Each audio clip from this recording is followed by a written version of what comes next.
Oke, ya shalom, selamat pagi untuk kita semua. Mari sebelumnya contoh aja kita sekali lagi berdoa ya, siapkan hati untuk belajar firman Tuhan. Mari kita berdoa. Bapa kami dalam surga, sungguh bersyukur hari ini, hari yang minggu kedua di bulan Desember, kami masih boleh beribadah kepada Tuhan. Terima kasih untuk pengalaman beribadah sepanjang tahun 2021 ini. Terkadang kami onsite dan juga online, tapi melalui semuanya kami semakin mengenal Tuhan. Dan biarlah masa muda kami memuliakan Tuhan.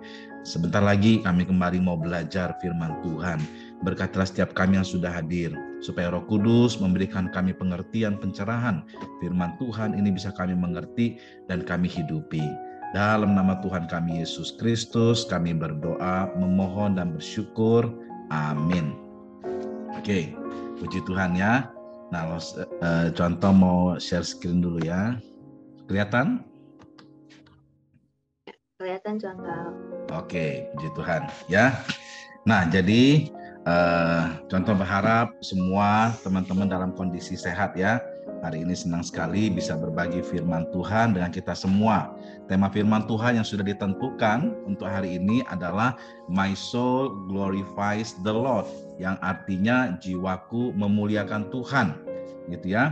Nah, contoh mengajak kita semua untuk membaca lebih dulu ya firman Tuhan yang menjadi dasar perikopnya, Lukas 1 ayat 46 sampai 55. Contoh akan tampilkan juga di PowerPoint ini.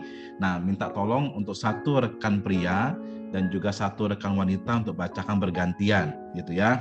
Mungkin yang pria contoh karena yang kenal beberapa orang ya, minta tolong yang pria bacakan lebih dulu, nanti ayat 46 dibantu oleh Julian, lalu yang ayat 47 yang wanita dibantu oleh Ivan ya. Ada Ivan nggak di sini ya? Ada ya? Ivan yang 47. Oke ya, jadi ganti-gantian Julian dan Ivan, dimulai dari Julian lebih dulu. Silakan yang lain memperhatikan. Lukas 1 ayat 46 sampai 55. Lalu kata Maria, jiwaku memuliakan Tuhan. Dan hatiku bergembira karena Allah juru selamatku. Sebab ia telah memperhatikan kerendahan hambanya. Sesungguhnya mulai dari sekarang, segala keturunan akan menyebut aku berbahagia. Karena Yang Maha Kuasa telah melakukan perbuatan-perbuatan besar kepadaku dan namanya adalah kudus. Dan rahmatnya turun-temurun atas orang yang takut akan dia. Ia memperlihatkan kuasanya dengan perbuatan tangannya dan mencerai-beraikan orang-orang yang congkak hatinya. Ia menurunkan orang-orang yang berkuasa dari tahtanya dan meninggikan orang-orang yang rendah. Ia melimpahkan segala yang baik kepada orang yang lapar dan menyuruh orang yang kaya pergi dengan tangan hampa. Ia menolong Israel, hambanya, karena ia mengingat rahmatnya. Seperti yang dijanjikannya kepada nenek moyang kita, kepada Abraham dan keturunannya untuk selama-lamanya. Oke ya, terima kasih Julian dan juga Ivan sudah membacakan firman Tuhan bagi kita semua. Berbahagialah setiap kita yang masih bisa membaca, merenungkan, serta melakukan firman Tuhan dalam kehidupan kita ya. Nah teman-teman, ini adalah nyanyian pujian Maria ya. LAI memberikan judul perikop ini nyanyian pujian Maria. Perikop ini lebih sering dikenal sebagai Magnificat gitu ya. Jadi biar teman-teman tahu, nyanyian pujian Maria ini lebih dikenal dengan istilah Magnificat. Ini dinyanyikan oleh Maria pada saat ia mengunjungi Elizabeth yang waktu itu sedang mengandung Yohanes Pembaptis ya. Itu dicatat dalam Lukas 1 sebelumnya ayat 39 sampai ayat 45. Nah, nama Magnificat sendiri yang artinya memuliakan ya, Magnificat sendiri artinya memuliakan, itu diambil dari kata pertama nyanyian pujian ini yang tertulis dalam Alkitab berbahasa Latin, disebut Vulgata ya. Jadi waktu itu Alkitab itu diterjemahkan juga dalam bahasa Latin, bahasa Romawi. Nah, disebutnya Vulgata gitu ya. Nah, perikop ini gitu ya, Lukas 1 ayat 45 ya. Kata-katanya itu ini, kata pertamanya itu dimulai seperti ini. Magnificat anima mea dominum. ya, artinya jiwaku memuliakan Tuhan. Nah, jadi nyanyian ini akhirnya dibuatlah sebutan, ya, yaitu nyanyian pujian Maria, dan disingkatlah ambil kata paling depan, yaitu Magnificat. Jadi terkenal sekali nyanyian Maria ini disebut oleh orang-orang Magnificat. Ya, kalau orang sebut Magnificat, oh tahu sudah, itu adalah nyanyian pujian dari Maria. Artinya apa? Artinya jiwaku memuliakan Tuhan. Oke ya. Nah, Magnificat sendiri merupakan salah satu di antara 4 nyanyian pujian tentang kelahiran Tuhan Yesus yang terdapat semuanya di Injil Lukas pasal 1 dan pasal 2. Jadi ada 4 nyanyian. Jadi satu nyanyian adalah Magnificat ini, nyanyian dari pujian Maria. 3 nyanyian lainnya adalah nyanyian pujian Imam Zakaria. Itu ketika Yohanes Pembaptis sudah lahir, ya. Zakaria sebelumnya bisu, ya, akhirnya dia ketika Yohanes Pembaptis lahir, dia bisa ngomong lagi gitu ya, dan dia menyanyi. Kemudian ada juga nyanyian malaikat ketika Yesus itu lahir, dan yang ketiga nyanyian Simeon di Lukas 2 ayat 29 sampai 32. Jadi memang Lukas ini mungkin hobi nyanyi gitu ya. Jadi ada 4 nyanyian di dalam Injil Lukas ini, dan Magnificat ini adalah salah satu nyanyian yang berkaitan dengan kelahiran Tuhan Yesus Kristus. Nah, nyanyian pujian Maria ini yang tadi sudah kita dibacakan oleh Julian dan Yvette, teman-teman, ini mirip seperti sebuah mazmur dan memiliki kesamaan dengan nyanyian pujian Hana. Ya, tahu Hana? Ya, itu di 1 Samuel 2 ayat 1 sampai 10. Hana itu adalah seorang istri yang mandul. Ya, nama suaminya adalah Elkana, seorang keturunan Lewi. Jadi Hana itu mandul, dia selalu terus berdoa kepada Tuhan supaya dia bisa memiliki seorang anak. Sampai dia itu bernazar sama Tuhan, kalau Tuhan berikan aku seorang anak, maka anak itu akan aku persembahkan kepada Tuhan untuk melayani Tuhan. Ya, dan memang betul, akhirnya Tuhan membuka kandungan daripada Hana sehingga Hana itu akhirnya bisa melahirkan. Ya, jadi Hana menaikkan nyanyian pujian dan syukur kepada Allah setelah Allah mengaruniakan seorang anak laki-laki kepadanya yang dia beri nama Samuel, yang akhirnya menjadi seorang nabi, ya, nabi yang sangat besar, ya. Itu adalah anak dari Hana, yaitu Nabi Samuel. Nah, jadi ketika bayi Hana itu sudah lahir, yaitu Samuel itu, Hana juga memuji Tuhan, ya. Jadi mirip seperti Maria ini, gitu ya. Nah, karena kemiripan tersebut, maka terkadang nyanyian pujian Hana itu disebut sebagai Magnificat Perjanjian Lama. Ya, Magnificat Perjanjian Lama itu nyanyian Hana yang di 1 Samuel 2 itu ya. Lalu kalau nyanyian pujian Maria ini disebut Magnificat Perjanjian Baru. Nah, ini biar teman-teman tahu. Ya.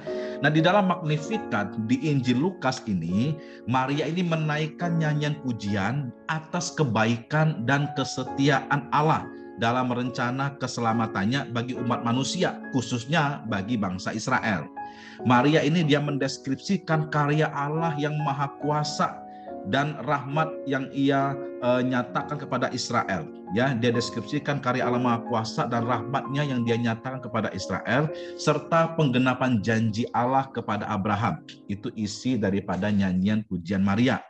Selain itu, Magnificat juga menunjukkan dengan jelas ya bagaimana respon Maria terhadap kehendak Allah yang dinyatakan melalui dirinya. Dengan sukacita ia taat menjalani kehendak Allah yang ingin memakai rahimnya, gitu ya. Jadi dengan sukacita ia taat menjalani kehendak Allah yang ingin memakai rahimnya. Dan nyanyian ini diakhiri dengan suatu jaminan bahwa Allah selalu setia kepada perjanjian dengan umatnya. Nanti kita akan bahas satu persatu ayat-ayatnya ya, pembagiannya. Oke. Nah, menurut saya gitu ya, menurut saya Maria ini ya adalah orang pertama yang Tuhan pilih langsung untuk melayani Tuhan Yesus. Ya, jadi perhatikan baik-baik perkataannya. Menurut Cuantau, Maria ini adalah orang pertama yang Tuhan pilih langsung untuk melayani Tuhan Yesus. Jadi masuk perjanjian baru itu kan dimulai dengan kelahiran Tuhan Yesus, gitu ya. Jadi ketika Tuhan Yesus mau datang, ya, maka Allah Bapa memilih beberapa orang yang langsung berkaitan dengan Tuhan Yesus ini, berkaitan dengan kedatangannya. Dan Maria ini adalah orang pertama yang Tuhan pilih langsung untuk melayani Tuhan Yesus. Tuhan memakai tubuh Maria untuk melahirkan bayi Yesus. Kemudian orang kedua menurut Cuantau yang juga cukup berperan dalam mendukung pelayanan Yesus adalah Yohanes Pembaptis. ya, yang juga sama-sama ya dalam tidak jauh berapa bulan jarak kelahirannya antara Yohanes Pembaptis dengan Yesus. Nah, Yohanes Pembaptis itu adalah orang kedua yang Tuhan pilih gitu ya untuk mendukung pelayanan Tuhan Yesus. Karena kenapa? Karena Yohanes Pembaptislah yang menyadarkan orang-orang untuk bertobat dan menantikan juru selamat yang dijanjikan. Jadi bisa dikatakan Tuhan itu memakai suara Yohanes Pembaptis untuk memperkenalkan Yesus, tapi Tuhan memakai tubuh Maria, yaitu rahimnya, untuk melahirkan Tuhan Yesus. Ya, jadi ini adalah orang pertama dan orang kedua yang Tuhan pilih langsung untuk melayani Yesus. Ya, kalau kita ini sekarang juga melayani Tuhan Yesus, tapi mungkin kita sudah orang yang kesekian juta, kesekian miliar mungkin ya sepanjang sejarah gereja. Tapi biar kalian tahu, bagi contoh, ini dua orang pertama yang Tuhan pilih langsung untuk melayani Yesus ketika Yesus mau datang ke dunia. Tapi hari ini kita akan berfokus pada Maria, orang pertama yang Tuhan pilih untuk melayani Yesus. Tuhan mau memakai tubuhnya, secara khusus rahimnya. Nah, hal ini supaya menggenapi nubuat Nabi Yesaya di pasal 7 ayat 14. Gitu ya. Yesaya pasal 7 ayat 14. Contoh, minta tolong satu orang pria ya untuk membacakan ini. Terserah siapa saja. Yesaya 7 ayat 14. Silakan.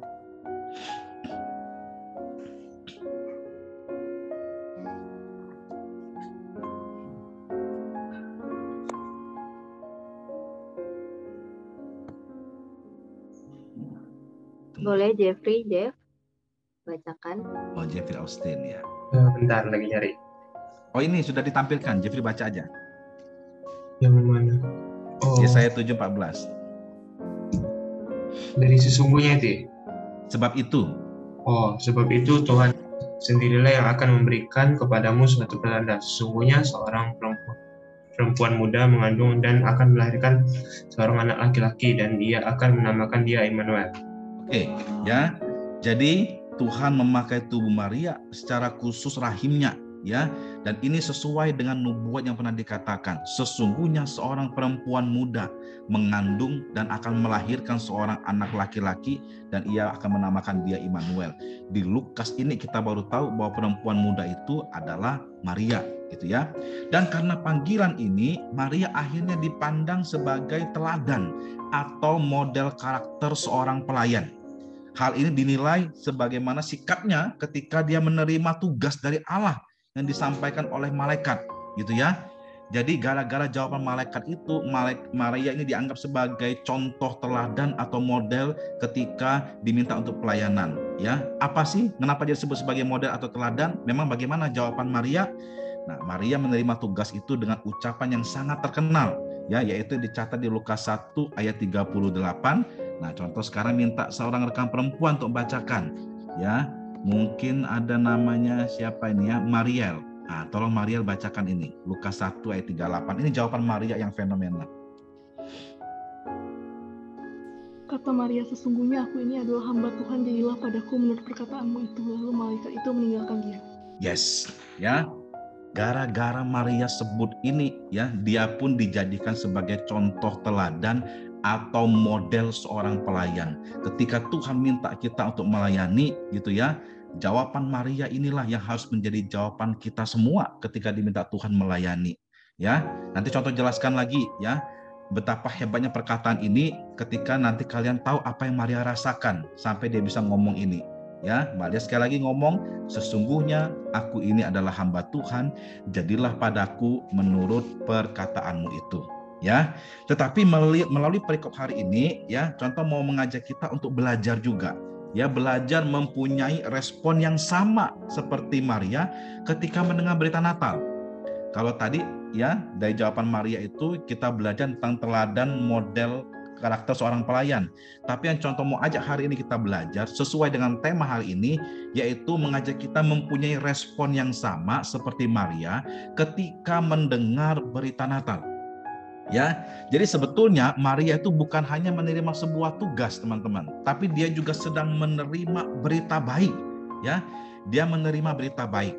Pada waktu itu seorang malaikat datang kepada tunangan Yusuf ini dan menyampaikan bahwa ia akan mengandung dan melahirkan seorang anak laki-laki yang kemudian akan menjadi juru selamat dunia. Berita itu sempat membuat shock Maria gitu ya, membuat shock, membuat dia kaget. Tetapi akhirnya ia sampai kepada keputusan, sesungguhnya aku ini hamba Tuhan, jadilah padaku menurut perkataan itu. Dan dari sini Maria juga menjadi, ya tadi Rasul katakan, dia menjadi teladan atau model yang baik tentang bagaimana seharusnya seorang Kristen menyambut dan juga memaknai Natal. Jadi mengapa demikian? Karena zaman sekarang gitu ya, banyak orang memaknai Natal itu sudah bergeser jauh gitu ya, tidak lagi seperti Maria. Pada zaman ini orang memandang Natal itu sebagai hari libur akhir tahun. Orang memandang Natal itu sebagai waktunya belanja. Ya, apalagi hari ini ya 12-12 ya. Nah, gitu ya. Jadi orang memandang Natal itu sebagai hari libur akhir tahun, sebagai waktunya belanja, sebagai waktunya berkumpul bersama keluarga, sebagai waktunya makan-makan, dan sebagai waktunya jalan-jalan keliling dunia, lalu upload di medsos gitu ya. Zaman ini ya, makna Natal bukan lagi tentang Tuhan, tapi tentang perayaan senang-senang manusia. Gitu ya. Jadi semoga dengan renungan pada hari ini kita kembali bisa memaknai Natal sebagaimana harusnya Maria memaknai Natal di abad pertama itu ya, di tahun 0 Masehi itu ya. Nah teman-teman, nyanyian pujian Maria terdapat di bagian tengah pasal pertama Lukas 1. Ya, penulis surat Lukas ini dengan apik dia menyusun isi surat Lukas khususnya pasal yang pertama. Dia mulai dari pemberitahuan tentang kelahiran Yohanes Pembaptis. Kalau kalian lihat Lukas ya, dia mulai dari kelahiran Yohanes Pembaptis, lalu pemberitahuan tentang kelahiran Yesus, kemudian pertemuan Maria dan Elizabeth, kemudian nyanyian pujian Maria, lanjut kelahiran Yohanes Pembaptis, disambung nyanyian pujian Zakaria, dan ditutup dengan kelahiran Tuhan Yesus di pasal 2. Ini susunannya begitu rapi sekali oleh Lukas ya. Nah, contoh akan menjelaskan kronologi bagaimana Maria itu bisa menyanyikan Magnificat ini menurut Injil Lukas. Jadi setelah beberapa waktu Maria itu menerima tugas mulia dari malaikat Gabriel. Jadi datangi oleh malaikat, diberitahu tentang berita itu, lalu dia juga menerima tugas itu, ya. Jadi setelah waktu dia menerima tugas mulia itu, Maria mungkin sudah beberapa hari dia sudah tenang dari syoknya, gitu ya.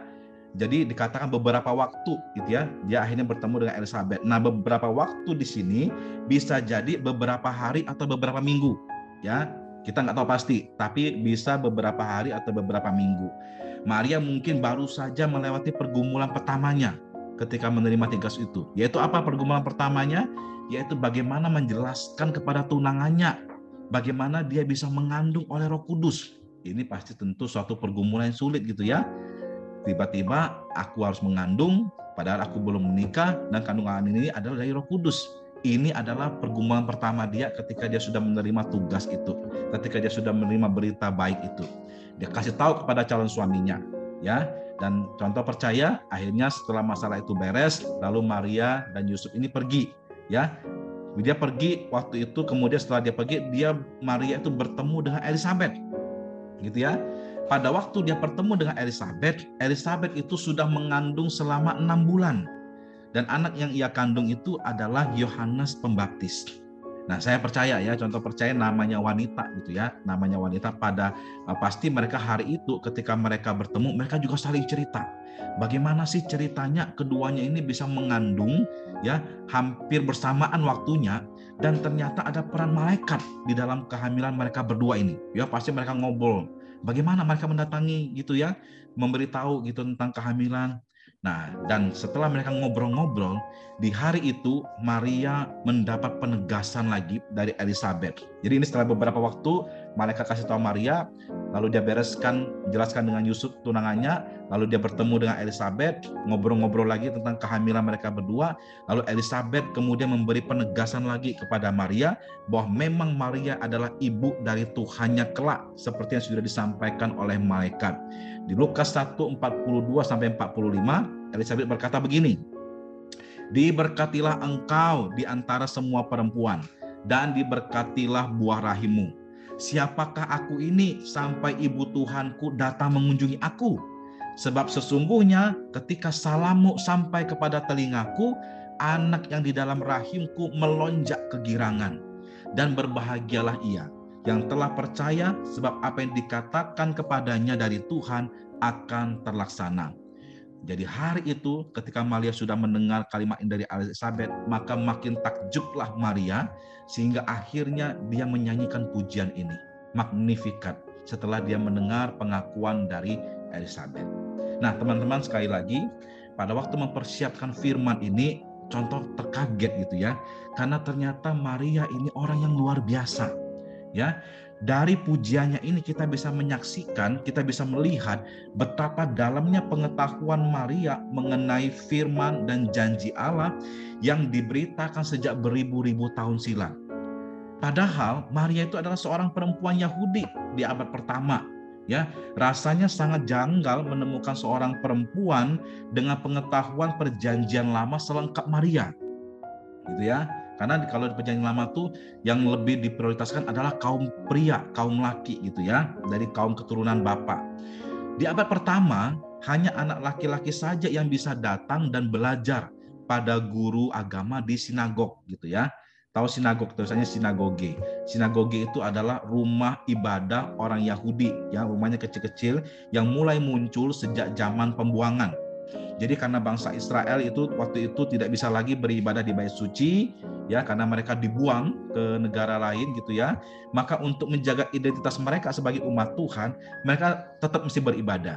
Nah, bagaimana beribadahnya? Karena mereka tidak ada di bait suci, maka di tempat pembuangan mereka beribadah secara kelompok-kelompok kecil di rumah-rumah untuk membaca kitab-kitab para nabi.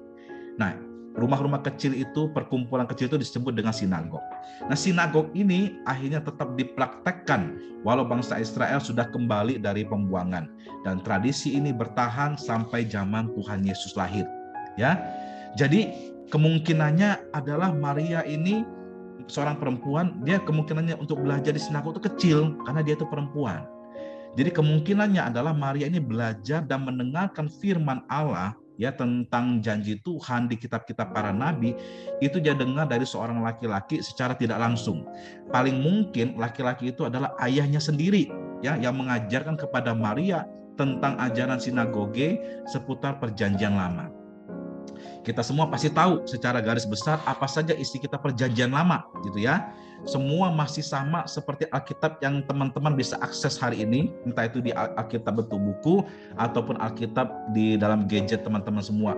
Isi perjanjiannya, isi perjanjian lama dari dulu zaman Maria sampai sekarang masih sama. Yaitu mulai apa isi perjanjian lama? Mulai dengan penciptaan, lalu kejatuhan, pemusnahan air bah, pemilihan keturunan perjanjian dari Abraham, Ishak, Yakub, lalu mereka jadi bangsa yang besar, lalu mereka tinggal di Mesir, tidak lama mereka keluar dari Mesir, lalu masuk ke tanah perjanjian, di sana mereka jadi sebuah kerajaan, lalu kerajaan itu terpecah dua, ada kerajaan selatan, ada kerajaan utara, banyak raja dan nabi silih berganti memimpin, lalu akhirnya Israel itu dihukum dan dia dibuang. Dan kemudian Israel kembali lagi dari pembuangan, lalu mereka menunggu kedatangan Mesias. Itu kurang lebih isi perjanjian lama. Masih sama yang dibaca oleh Maria sampai hari ini yang teman-teman pegang. Jadi setelah Maria tahu semua tentang ajaran ini di perjanjian lama, jadi dia pasti tahu bahwa pada zamannya itu adalah zaman di mana orang Israel atau orang Yahudi sedang menantikan kedatangan Mesias atau juru selamat. Ya. Maka itu dia kaget sekali ketika dia didatangi malaikat ya. Jadi setelah 400 tahun perjanjian lama ditutup ya, 400 tahun itu disebut zaman intertestamental, artinya zaman antara perjanjian lama dan perjanjian baru. 400 tahun itu adalah zaman Tuhan itu diam. Tuhan tidak ngomong apapun, Tuhan tidak berfirman. Tapi ketika masuk perjanjian baru ya, artinya setelah 400 tahun dari perjanjian lama barulah Tuhan kembali berfirman melalui perantaraan malaikat. Dan itu dinyatakan kepada Zakaria dan Maria pertama-tama gitu ya. Jadi mereka tuh kaget sekali ketika setelah lama Tuhan diam, Tuhan tidak berfirman, tiba-tiba malaikat itu datang dan ternyata perempuan muda yang disebut dinubuat Yesaya yang akan melahirkan seorang anak laki-laki dan akan menamakan dia Immanuel, itu ternyata adalah dirinya. Gitu ya. Dan ternyata Mesias yang ditunggu-tunggu 700 tahun sejak dinubuatkan oleh Yesaya itu, ternyata Mesias itu akan lahir dari rahimnya. Ya, coba kalian bayangkan. gitu ya. Bagaimana perasaan Maria pada waktu itu? Ya, dia tahu tentang ajaran ini dan ternyata dia menjadi orang yang terpilih oleh Tuhan untuk mewujudkan nubuat itu. Ya, dialah perempuan muda itu dan dari rahimnya lah akan lahir seorang Mesias. Satu sisi dia masih belum percaya, tapi dia senang karena janji Tuhan yang sudah dia dengar dan dia pelajari akan tergenapi. Tapi dia juga diwarnai dengan ketakutan. Kenapa? Karena dia tahu dia itu belum menikah gitu ya. Dia itu belum menikah, dan kalau kedapatan hamil sebelum menikah, maka itu resikonya nikahnya bisa batal dan dia bisa dibunuh dengan dirajam pakai batu sampai mati. Jadi perasaan Maria itu berkecamuk sekali. Tidak ada seorang pun yang bisa mengerti apa yang Maria rasakan, apa yang Maria pikirkan. Maka itu ketika di Alkitab dikatakan di Lukas 2 ayat 19, yaitu setelah bayi Yesus lahir, ya, dan didatangi oleh para gembala yang menyembah bayi Yesus, ya, dikatakan di Lukas 2 ayat 19, Maria menyimpan segala perkara itu di dalam hatinya dan merenungkannya. Wow, gitu ya. Luar biasa sekali Maria ini, ya. Semua itu dia pendam di dalam hatinya dan dia merenungkannya. Ini sebuah kejadiannya, pengalaman yang spektakuler, cuma Maria yang bisa merasakan, satu-satunya orang di dunia ini. Nah, saya mau katakan bahwa Maria ini adalah orang Yahudi pertama yang percaya pada penggenapan janji kedatangan Mesias. Ya, sekali lagi contoh katakan, Maria ini adalah orang Yahudi pertama yang percaya pada penggenapan janji kedatangan Mesias. Kalau mau diurut-urut, maka sebetulnya yang pertama diberitahu oleh malaikat tentang kedatangan juru selamat adalah Imam Zakaria, bahwa istrinya Elizabeth akan mengandung seorang anak yang nantinya akan mempersiapkan jalan bagi Tuhan. Ya, Zakaria dikasih tahu lebih dulu, ya, karena memang Yohanes Pembaptis lahir 6 bulan lebih dulu daripada Yesus. Jadi yang pertama diberitahu ini sebenarnya adalah Imam Zakaria, bahwa istrinya akan mengandung seorang anak dan anak itu akan mempersiapkan jalan bagi Tuhan. Tetapi Zakaria tidak percaya. Ya, masa istriku sudah tua bisa lahir? Dia tidak percaya, ya, pesan dari malaikat. Sehingga akhirnya malaikat buat dia menjadi bisu sampai anaknya Yohanes Pembaptis itu lahir. Ya, lalu barulah 6 bulan kemudian setelah peristiwa malaikat bertemu dengan Zakaria, 6 bulan kemudian malaikat turun lagi untuk memberitahukan kepada Maria tentang kedatangan juru selamat. Ya, dan di hari itu Maria langsung percaya dan dia menerima tugas itu. Maka itu contoh katakan Maria ini adalah orang Yahudi pertama yang percaya pada penggenapan janji kedatangan Mesias. Nah, jadi teman-teman, ini contoh beritahukan dulu latar belakang tentang Maria. Ya, jadi setelah kita tahu latar belakang ini, barulah kita kembali mendekati Magnificat ini, nyanyian daripada Maria, supaya kalian makin ngerti apa isi nyanyian Maria. Jadi setelah kita tahu latar belakang Maria, secara cepat mari kita membahas nyanyian pujian Maria ini lebih detail. Ya, di ayat 46 gitu ya. Di ayat 46 itu dimulai dengan kalimat apa? Ayat 46, ya. Lalu kata Maria, jiwaku memuliakan Tuhan, ya. Nah, kalau teman-teman bisa lihat di Alkitab cetak gitu ya, atau di Alkitab Bible gitu ya, di ayat 46 ini di situ ada tanda pagar, tanda bintang gitu ya. Itu mirip seperti nyanyian daripada Hana yang tadi contoh sudah jelaskan di 1 Samuel 2 ayat 1 sampai 10. Ya, mirip dengan nyanyian Hana ketika Hana pun juga boleh melahirkan seorang anak yang dia minta daripada Tuhan. Jadi di ayat 46 ini adalah bagian referensi ayat paralel di mana kita menemukan bahwa Maria mengutip nyanyian pujian Hana dalam 1 Samuel 2 ayat 1 sampai 10. Lihat ya, dia mengutip perjanjian lama. Berarti dia tahu tuh kisah tentang perjanjian lama. Maria sadar bahwa anak dalam kandungannya itu adalah anak perjanjian yang telah lama ditunggu-tunggu gitu ya. Sama juga seperti doa Hana yang menunggu seorang anak perjanjian, karena Hana sudah janji kalau anak yang pertama lahir dia akan serahkan kepada Tuhan. Dan memang anak itu akhirnya lahir dan anak itu menjadi seorang nabi. Ya, Maria paham bahwa anak dalam kandungannya adalah penggenapan perjanjian Allah pada umatnya sejak beribu-ribu tahun silam. Maka itu Maria memulai nyanyiannya dengan apa? Dengan menyerukan jiwaku memuliakan Tuhan. Jadi ayat 46 itu dia mulai dengan memuliakan Allah. Lalu ayat 47 sampai 48 itu berbicara tentang apa? Contoh bacakan sekali lagi ya, 47 sampai 48. Dan hatiku bergembira karena Allah juru selamatku, sebab ia telah memperhatikan kerendahan hambanya. Sesungguhnya mulai dari sekarang segala keturunan akan menyebut aku berbahagia. Itu bicara tentang pengakuan Maria bahwa Allah itu adalah juru selamatnya. Ya, ratusan bahkan ribuan tahun lamanya banyak orang menantikan kegenapan janji tentang Mesias yang akan datang membebaskan umatnya. Keyakinan tentang pribadi Allah sebagai juru selamat muncul dari seorang perawan sederhana ini. Tidak datang dari pengakuan para rabi, ahli Taurat atau para imam. Keyakinan tentang Allah sebagai juru selamat ini pula lah yang seharusnya menjadi tema sentral dalam setiap perayaan Natal. Setiap kita merayakan Natal, kita harus ingat lagi bahwa yang lahir ini adalah juru selamat dan itu adalah Allah, gitu ya. Itu isi pujian Maria. Kemudian di ayat 49 sampai 52 ya. Contoh bacakan 49 sampai 52. Karena yang Maha Kuasa telah melakukan perbuatan-perbuatan besar kepadaku dan namanya adalah kudus. Dan rahmatnya turun-temurun atas orang-orang yang takut akan Dia.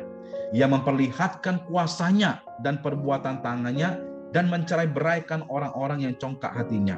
Ia menurunkan orang-orang yang berkuasa dari tahtanya dan meninggikan orang-orang yang rendah.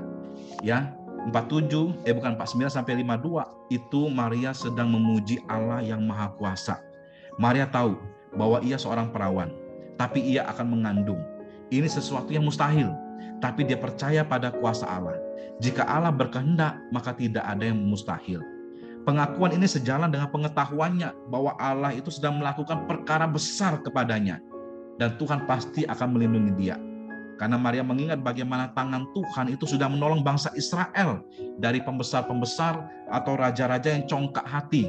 Tuhan bisa menurunkan orang yang berkuasa dan bisa meninggikan orang yang rendah.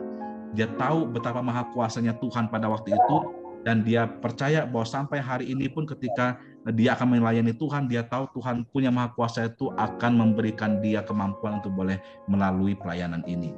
Lalu lanjut ya, ayat ke-30, ayat ke-53 sampai 55. Contoh bacakan untuk kita. Ia melimpahkan segala yang baik kepada orang yang lapar dan menyuruh orang yang kaya pergi dengan tangan hampa. Ia menolong Israel hambanya karena ia mengingat rahmatnya seperti yang dijanjikannya kepada nenek moyang kita, kepada Abraham dan keturunannya untuk selama-lamanya. Ini bicara tentang Allah yang maha setia. Di bagian ini Maria memuji kebaikan dan kesetiaan Tuhan. Ia mengangkat perjanjian antara Allah dengan Abraham yang sudah disampaikan ribuan tahun sebelum Yesus datang. Allah menjanjikan bahwa keturunan Abraham akan menjadi banyak dan akan menjadi berkat bagi segala bangsa. Allah masih mengingat hal itu, janji itu, dan bahkan hal itu akan terwujud melalui kelahiran juru selamat yang sedang dikandungnya, yang nantinya akan menyelamatkan semua bangsa. Ingat ya, Yesus itu juga masih garis keturunan Abraham. Kalian buka Matius 1 ya, Matius pasal 1, silsilah Yesus Kristus itu dimulai dari Abraham.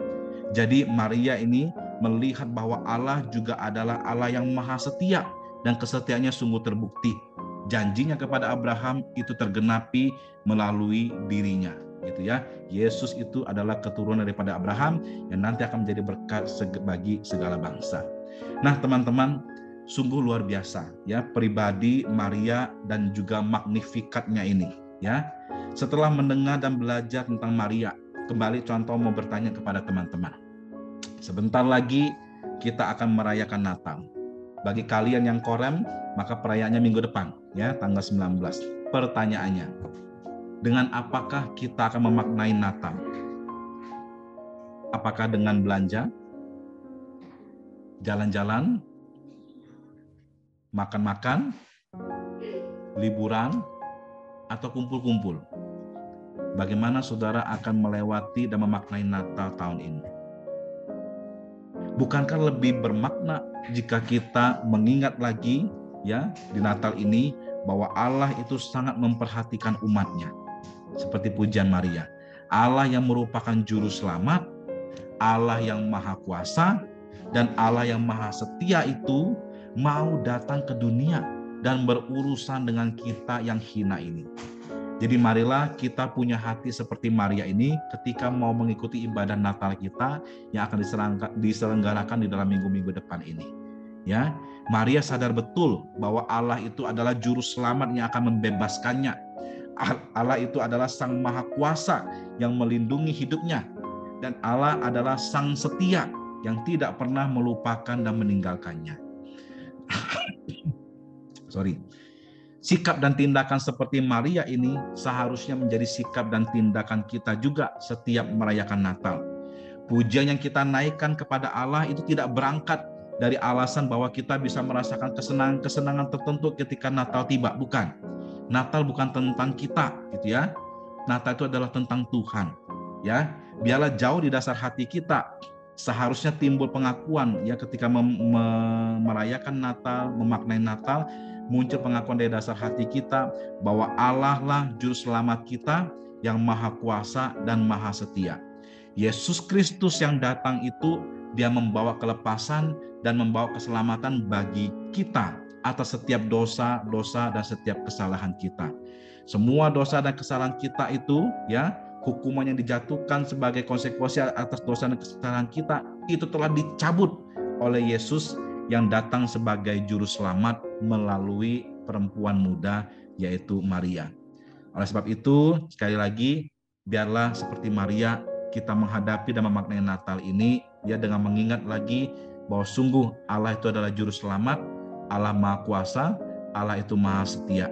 Dia mau datang ke dalam dunia untuk setiap kita. Dan karena fakta ini ya, biarlah jiwa kita sekali lagi memuliakan Allah. Sama seperti Maria yang menyanyikan Magnificat. Amin. Ya, sekian firman Tuhan dari Contoh Johan. Mari bersama-sama kita mau berdoa. Bapa kami dalam surga, terima kasih ya Tuhan, kalau hari ini kami masih boleh belajar atau mendengar dari firman Tuhan. Hari ini kami belajar dari seorang pribadi yang luar biasa, yang Tuhan pilih sebagai ibu dari Juru Selamat, yaitu Maria, seorang perempuan muda tapi yang mengalami pengalaman yang begitu luar biasa. Dan dari Maria kami juga belajar bagaimana sikap hati yang seharusnya ketika menerima berita baik ini atau ketika menerima tugas yang mulia daripada Tuhan, bahwa kami memandang diri kami adalah sebagai hamba yang memang dari awal sudah Tuhan ciptakan, tapi juga Tuhan sudah selamatkan. Biarlah kami menjadi hamba yang selalu taat kepada Tuhan. Dan ketika menyambut Natal ini, menghadapi Natal ini, sekali lagi hati kami tersentuh dan terharu karena Allah adalah Allah yang juru selamat, Allah adalah Allah yang berkuasa, Allah adalah Allah yang setia, tapi mau datang ke dalam dunia yang kecil ini bahkan untuk menyelamatkan setiap kami. Maka itu ya Tuhan, hati kami ingin selalu memuliakan Tuhan. Di Natal ini kami rindu boleh menjalaninya dengan hati yang betul-betul fokus kepada Tuhan, dan jiwa kami betul-betul ingin memuliakan Tuhan melalui Natal tahun ini. Terpujilah nama-Mu ya Tuhan. Di dalam nama Tuhan kami Yesus Kristus kami berdoa, kami memohon dan kami bersyukur. Haleluya. Amin. Terima kasih. Tuhan memberkati.